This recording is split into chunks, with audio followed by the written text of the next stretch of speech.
Mengapa kelas sosial masih mempengaruhi pekerjaan, pendapatan, dan kehidupan seseorang sampai hari ini? John Western, seorang sosiolog asal Australia, meneliti bagaimana kelas sosial membentuk pekerjaan, pendapatan, dan kesempatan warga Australia. Ia menunjukkan bahwa sebagian besar pekerja berada di kelas bawah dengan mobilitas sosial yang sangat terbatas. Ia melihat kelas profesional jauh lebih dominan dibandingkan pekerja biasa yang peluang naik kelasnya sangat terbatas.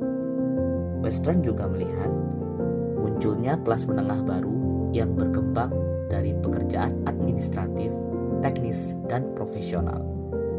Penelitiannya menunjukkan bahwa kelas bukan sekedar pekerjaan, tapi akses terhadap kekuasaan, pendapatan, dan kesempatan hidup.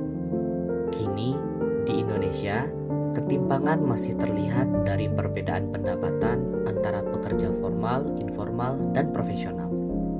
Banyak pekerja muda yang menjadi pegawai kontrak, paruh waktu, atau pekerja lepas tanpa kepastian karir jangka panjang.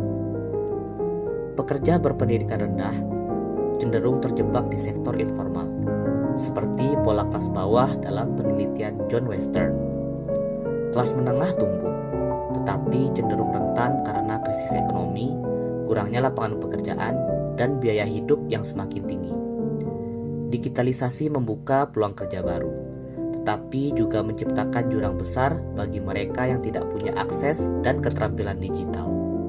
Jika tidak ada kebijakan yang tepat, teknologi dan AI bisa memperkuat stratifikasi kelas dan menghilangkan banyak pekerjaan.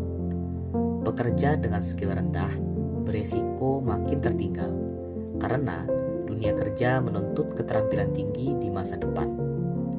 Investasi besar pada pendidikan, pelatihan digital, dan peningkatan keterampilan bisa membantu pekerja bertahan di masa depan. Pemerataan akses teknologi, pendidikan, dan pelatihan, serta dukungan negara dapat membuka peluang naik kelas bagi semua pekerja. Jika John Western melihat Indonesia hari ini, bagaimana dia membaca masa depan kelas sosial kita? Apakah kita siap meningkatkan keterampilan dan memanfaatkan teknologi agar tidak tertinggal di masa depan? Bagaimana pendapatmu?